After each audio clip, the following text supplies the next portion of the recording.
Spicy and ಟೇಸ್ಟಿಯಾಗಿರೋಂಥ egg curry ಮಾಡ್ಕೊಳ್ಳೋದಕ್ಕೆ ಮೊದಲು ಒಂದು ಮಿಕ್ಸರ್ ಜಾರ್ಗೆ 2 ಟೊಮೆಟೊ, 1 ಈರುಳ್ಳಿ, 1 ಗೆಡ್ಡೆ ಬೆಳ್ಳುಳ್ಳಿ, 3 ಶುಂಠಿ ಪೀಸು, 1 ಇಡೀ ಕೊತ್ತಂಬರಿ, ಹಾಫ್ ಸ್ಪೂನ್ ಪೆಪ್ಪರ್, ಸ್ವಲ್ಪ ನೀರು ಹಾಕಿ ಫೈನ್ ಪೇಸ್ಟಾಗಿ ರುಬ್ಕೋಬೇಕು. ನೆಕ್ಸ್ಟು ಮೊಟ್ಟೆನ ಬೇಯಿಸ್ಕೊಂಡು ಅರ್ಧ ಭಾಗ ಮಾಡಿಟ್ಕೊಂಡಿದ್ದೀನಿ.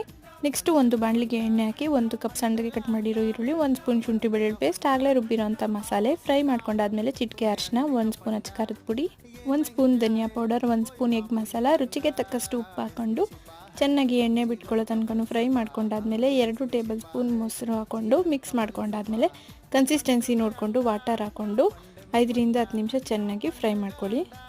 ನೆಕ್ಸ್ಟು ಬೇಯಿಸಿ ಅರ್ಧ ಕಟ್ ಮಾಡಿರೋಂಥ ಮೊಟ್ಟೆನೆಲ್ಲನೂ ಹಾಕ್ಕೊಂಡು ಒಂದು 5 ನಿಮಿಷ ಹಾಗೆ ಫ್ರೈ ಮಾಡ್ಕೊಂಡಾದ್ಮೇಲೆ ಲಾಸ್ಟಲ್ಲಿ ಕಸೂರಿ ಮೇಥಿ ಹಾಕ್ಕೊಂಡು ನಿಧಾನಕ್ಕೆ ಮೊಟ್ಟೆನ ಉಲ್ಟಾ ಮಾಡಿದ್ರೆ ಟೇಸ್ಟಿಯಾಗಿರೋಂಥ ಎಗ್ ಕರಿ ರೆಡಿ. ಚಪಾತಿಗಂತೂ ತುಂಬಾ ಟೇಸ್ಟಿಯಾಗಿರುತ್ತೆ. ಒಂದ್ಸತಿ ಟ್ರೈ ಮಾಡಿ.